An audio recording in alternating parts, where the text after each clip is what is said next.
नमस्कार, आप देख रहे हैं स्पेशल रिपोर्ट और आपके साथ में विजेंद्र सोलंकी। सनातन का सर्वोच्च मेला, जहां कहते हैं कि मन के कुंभ में भरा मैला धो डालो और शुद्ध विचारों को भर डालो। मोह माया से दूर मोक्ष की राह पर चलने की डुबकी लगा और बाहरी शुद्धि के साथ आंतरिक शुद्धि की राह पर बढ़ता चल।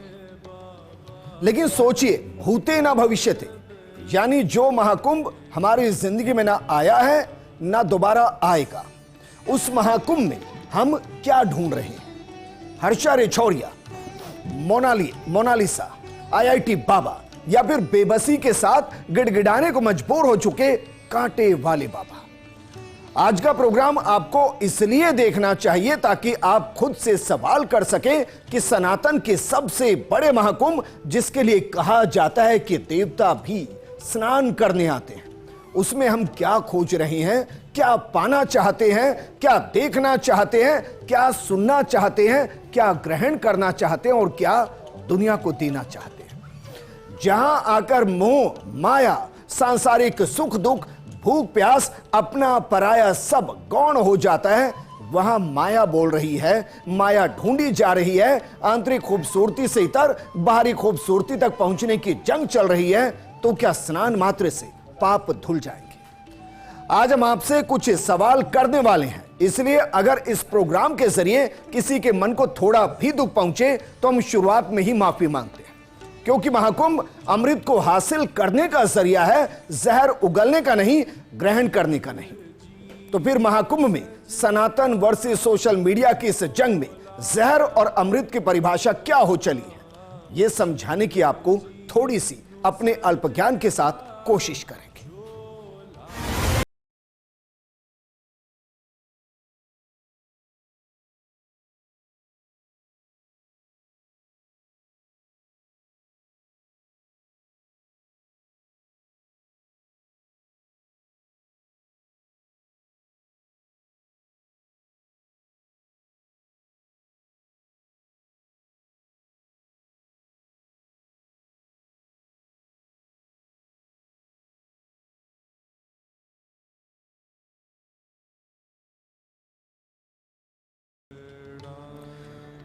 शुरुआत करते हैं कुछ किरदारों के साथ जिनके इर्द गिर्द सोशल मीडिया घूमता नजर आया, या फिर कहें कि जिनके जरिए सोशल मीडिया अपने फॉलोअर्स को बढ़ाता नजर आया और मोक्ष की राह पर माया कमाने का जरिया ढूंढता रहा और सनातन की राह पर चलने की कोशिश जिन्होंने की, उनको छोड़ जो सनातनी होने का दावा कर रहे हैं, उनके इर्द गिर्द सब कुछ दिखा। कुछ चेहरों का जिक्र करते हैं और उसके बाद इस महाकुंभ में उनको किस तरीके से परिभाषित किया गया और कैसे उनके जरिए एक अलग नैरेटिव सेट करने की कोशिश की गई, ये आपको बताएंगे। शुरुआत करते हैं एक ऐसे तथाकथित बाबा के साथ जो कहता है कि उसके पास ज्ञान और विज्ञान का कूट भंडार, लेकिन वो सनातन की राह पर चलने की बात करता है। यह है आईआईटी बाबा। नाम इसका असल में क्या है? नाम है इसका अभय सिंह ग्रेवाल।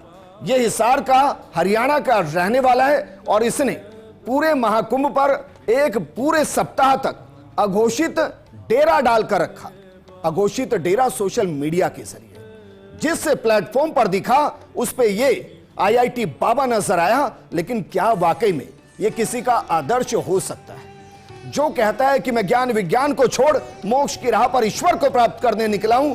क्या वाकई में उस राह पर है जिसको हजारों लाखों युवा आज फॉलो कर रहे हैं? क्या वो इस लायक है?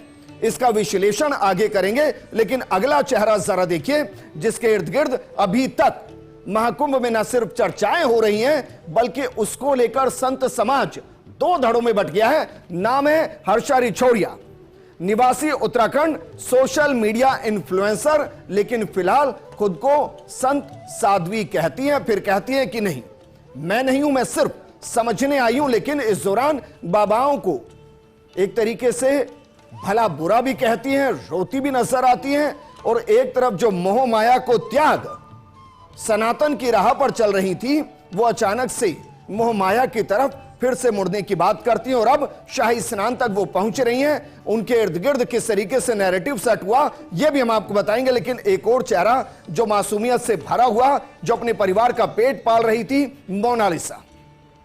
इस चेहरे को भी बखूबी आप समझते होंगे और जानते होंगे। मोनालिसा नाम, इंदौर मध्य प्रदेश की रहने वाली, तीर्थों पर माला बेचने का ये बच्ची काम करती है और इसकी उम्र महज 17 साल के आसपास। सोचिए, पूरे परिवार का पेट पालती है, लेकिन इसके इर्द गिर्द सोशल मीडिया ने कैसे एक नेटवर्क सेट किया कि बच्ची जिसकी आंखों के इर्द गिर्द सब घूम गया, वो आंखें छुपाने और चेहरे छुपाने पर मजबूर हो गई। आखिर ऐसा क्यों हुआ? और क्या महाकुंभ में जो मोक्ष की तलाश में निकले वो मोनालिसा पर आकर ठहर गए? एक और तस्वीर आपको दिखाते हैं, जरा इसको भी देखिए। ये वो बाबा जो कांटे वाले बाबा के नाम से, नाम रमेश कुमार मांझी, बिहार के रहने वाले। और इस वीडियो ने अगर किसी के अंदर थोड़ी भी भावना होगी, एक दिल अगर किसी के अंदर धड़कता होगा, तो वो यकीन मानिए इनके अंतिम वीडियो के साथ रो गया होगा। क्योंकि जो इनके साथ हुआ वो ना सनातन में स्वीकार, ना एक सभ्य समाज में स्वीकार, लेकिन ये क्या वाकई में उस महाकुंभ के साथ मुमकिन है जहां सब त्याग कर हम जाते हैं? वहां क्या इस तरीके से तिरस्कार हो सकता है? इसका भी विश्लेषण हम करेंगे, लेकिन शुरुआत उस एक सनकी बाबा के साथ जो अपने आप को IITN कहता है, जो कहता है कि वो 40 लाख का पैकेज छोड़ के आया, जो कहता है कि वो ईश्वर को प्राप्त कर रहा है, जो कहता है कि वो महादेव से बात करता है। क्या वाकई में उसको हमें आदर्श बनाना चाहिए? यह समझने से पहले यह समझना पड़ेगा कि वो कह क्या रहा है और किसके लिए क्या कह रहा है। अभय सिंह कह रहा है कि माता पिता से मेरी नफरत अपरंपार है, मेरे माता पिता शैतान हैं, उनका विनाश जरूर होगा, मैं उनका विनाश लिख कर आया हूं, उन्होंने मुझे धर्म के रास्ते पर चलने से रोका है।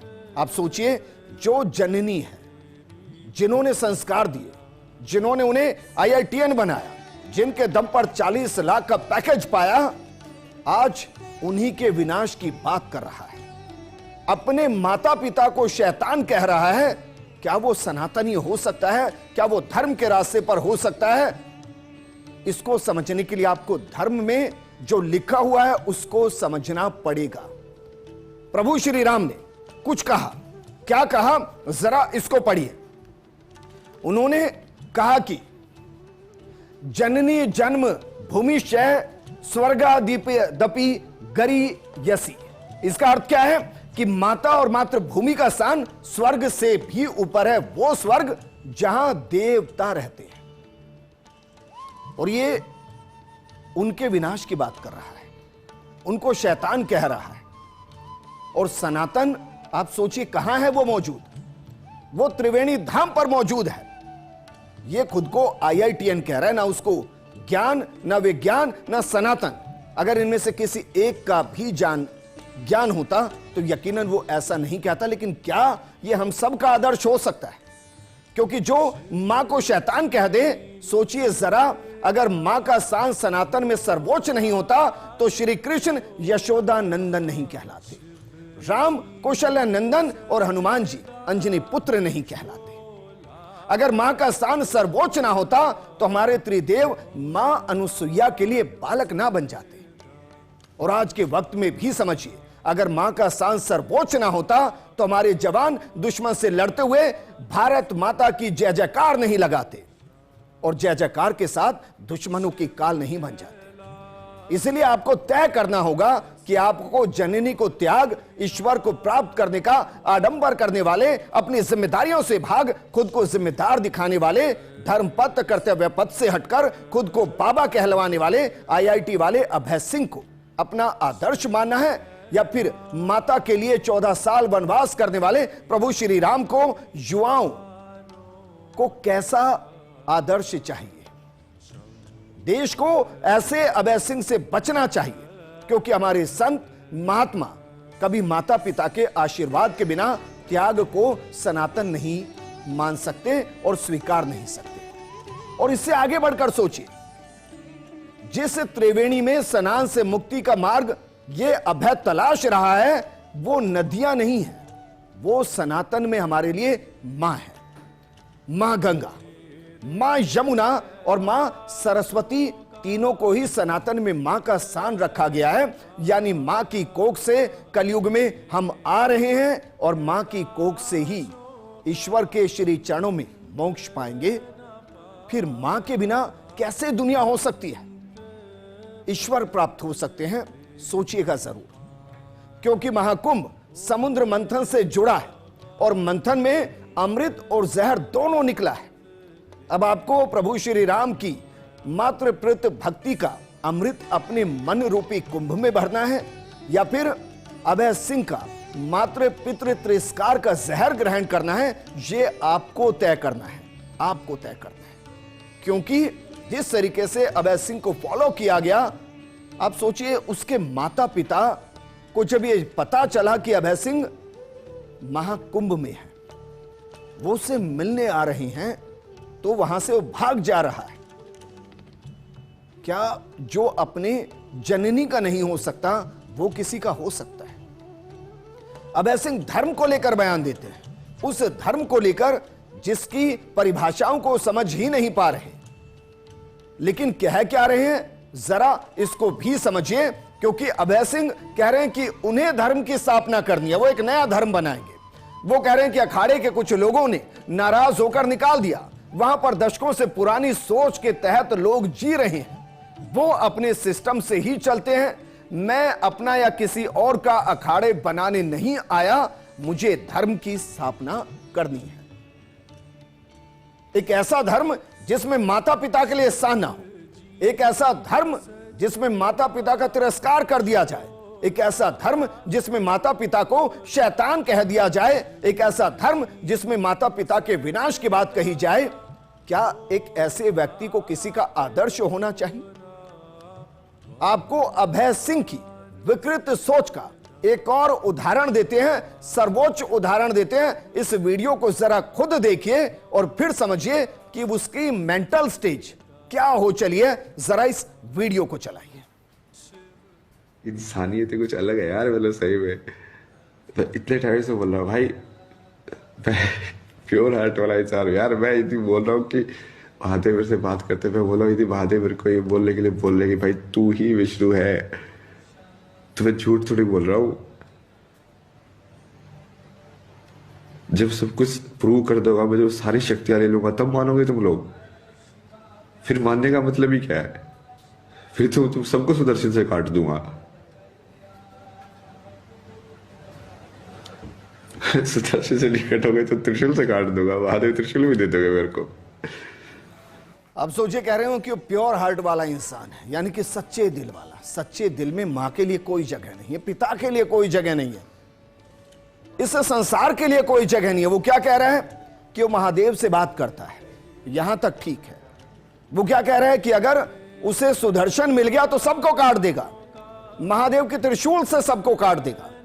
आप उसकी मेंटल स्टेज को देखिए और सोशल मीडिया को देखिए, जो उसको ना जाने क्या बनाने में लगा हुआ है।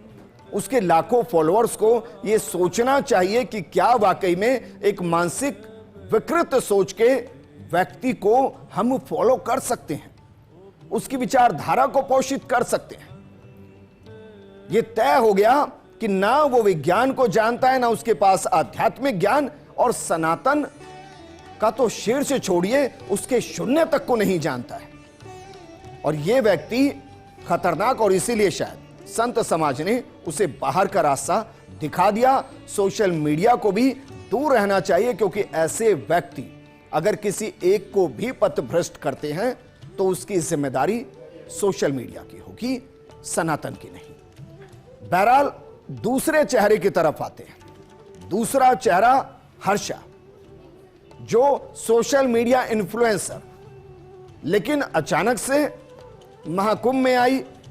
महाकुंभ में आने के साथ जो रील बना रही थी, वो रियल लाइफ के अंदर जब पहुंची तो मानो पूरा सोशल मीडिया इस चेहरे के इर्द गिर्द घूमने लगा और इसे सुंदर साध्वी का तमगा दे दिया गया। नकली जटाओं के साथ जिस तरीके से एंट्री ली, उसमें उसका कसूर या सोशल मीडिया का, यह तय करना पड़ेगा। क्योंकि 4 जनवरी को महाकुंभ के लिए निरंजनी अखाड़े की पेशवाई निकली थी और उस वक्त 30 साल के मॉडल हर्षा रिछालिया संतों के साथ रथ पर बैठी नजर आई।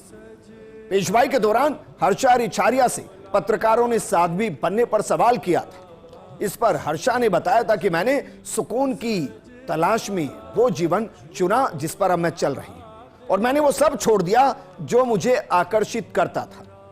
इसके बाद हर्षा फिर से सुर्खियों में आ गई। वो ट्रोलर्स के निशाने पर आई और मीडिया चैनल्स के साथ सोशल मीडिया ने उन्हें सुंदर साध्वी का नाम दे दिया। लेकिन फिर हर्षा रिछालिया का एक और बयान आया। हर्षा ने कहा कि मैं साध्वी नहीं हूं, मैं केवल दीक्षा ग्रहण कर रही हूं। इसी बीच आनंद स्वरूप महाराज ने वीडियो जारी किया। उन्होंने कहा कि पेशवाई के दौरान मॉडल को रथ पर बैठाना उचित नहीं, इससे समाज में गलत संदेश फैलता है। धर्म को प्रदर्शन का हिस्सा बनाना खतरनाक है। साधु संतों को इससे बचना चाहिए, नहीं तो इसके गंभीर परिणाम भुगतने होंगे। और इसके बाद से संत समाज में भी वार पलटवार का दौर जारी हो गया और 17 जनवरी को हर्षा ने कुंभ छोड़ने का ऐलान कर दिया।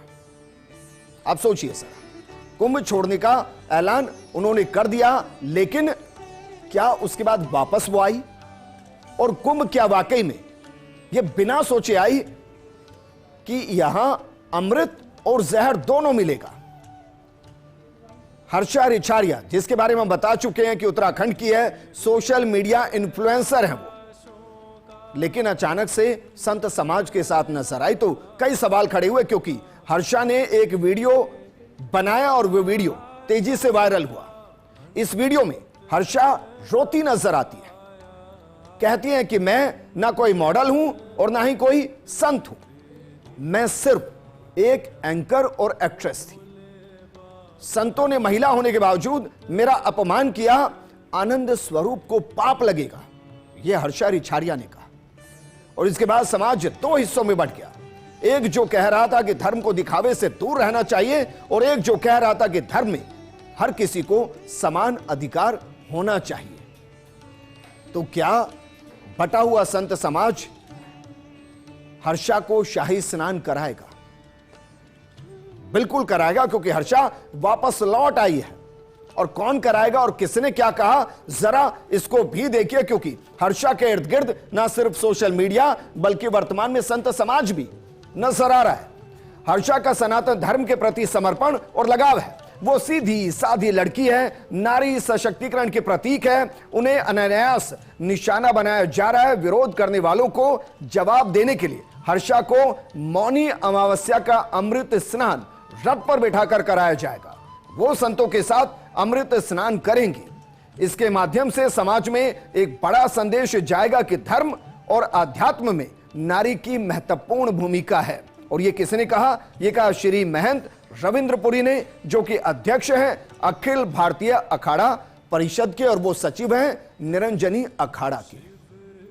आप सोचिए जरा, क्या वाकई में महाकुंभ के अंदर संत समाज भी बट गया है?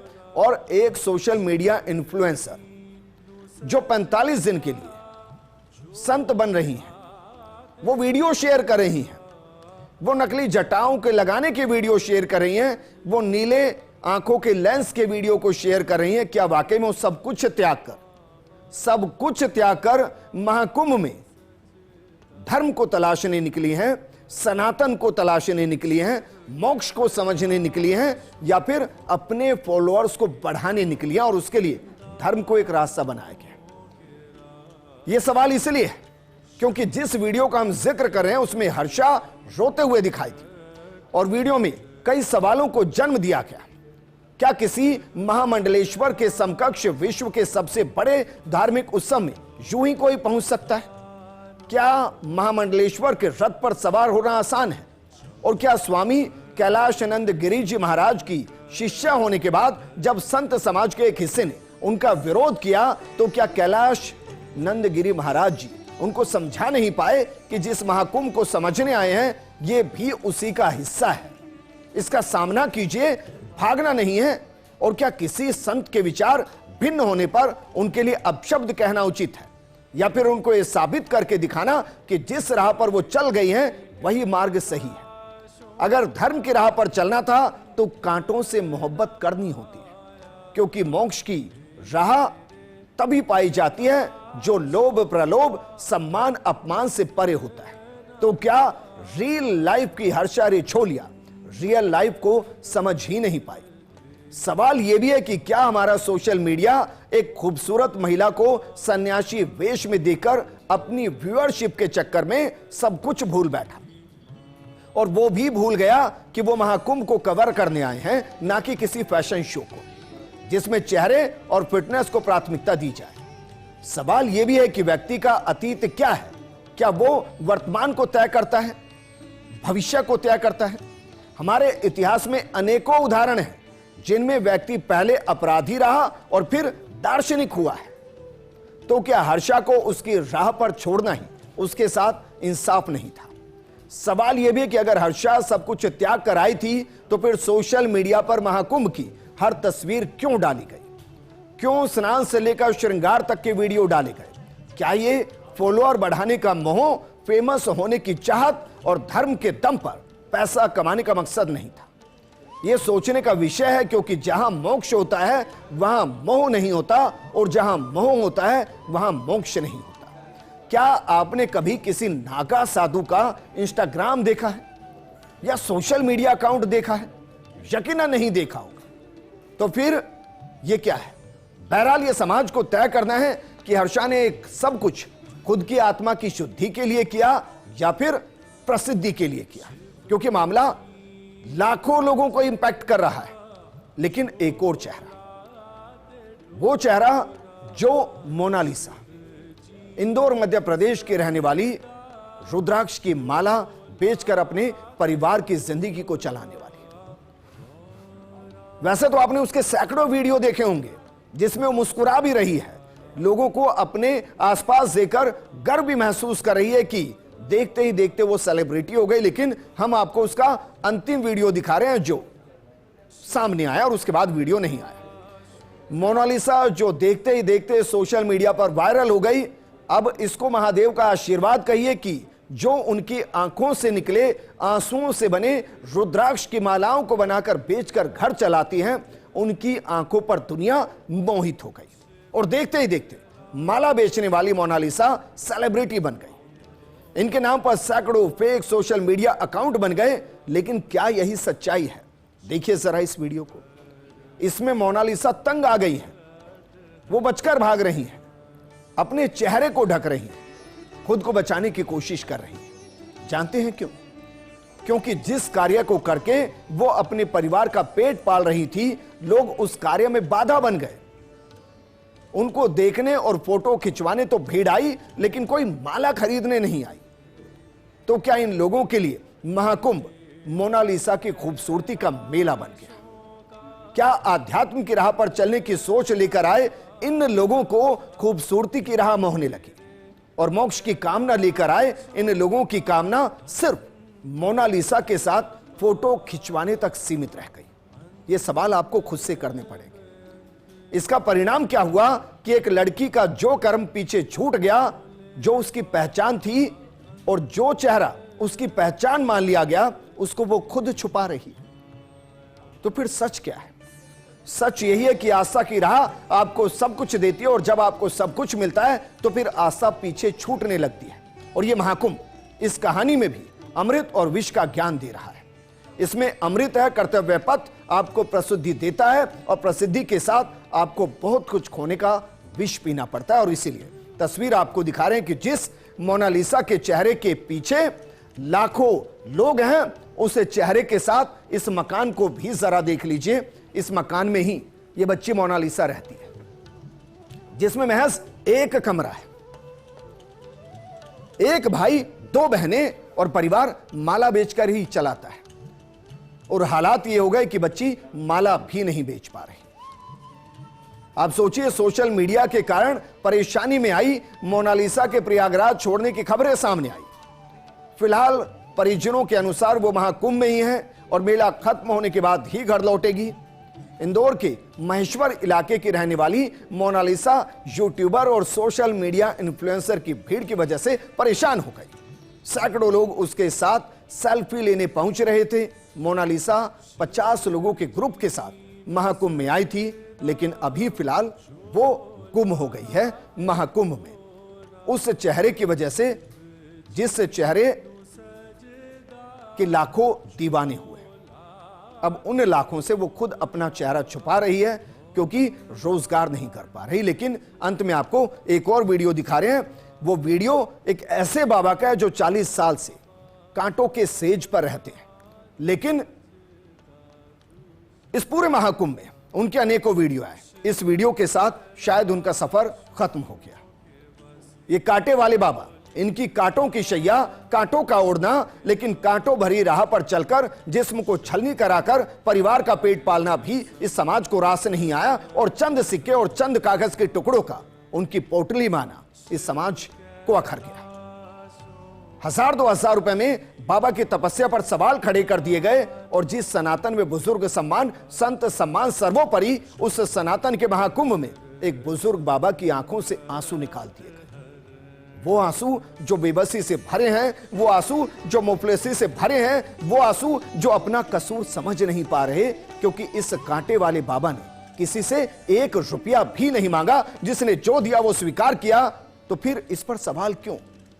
बाबा के साथ हुई बदतमीजी ने पूरे समाज को आईना दिखा दिया और बता दिया कि जरूरी नहीं कि हम आस्था के सर्वोच्च स्थान पर पहुंचकर भी आस्था को समझ पाए, सनातन के शीर्ष प्रमाण के साक्षी बनकर भी जरूरी नहीं कि हम सनातन को समझ पाए। इसलिए कहते हैं कि कर्म आपका निर्णय करेगा। लेकिन इस महाकुंभ के दौरान 10 सवाल, ऐसे 10 सवाल जिनका जवाब आपको खुद से लेना है।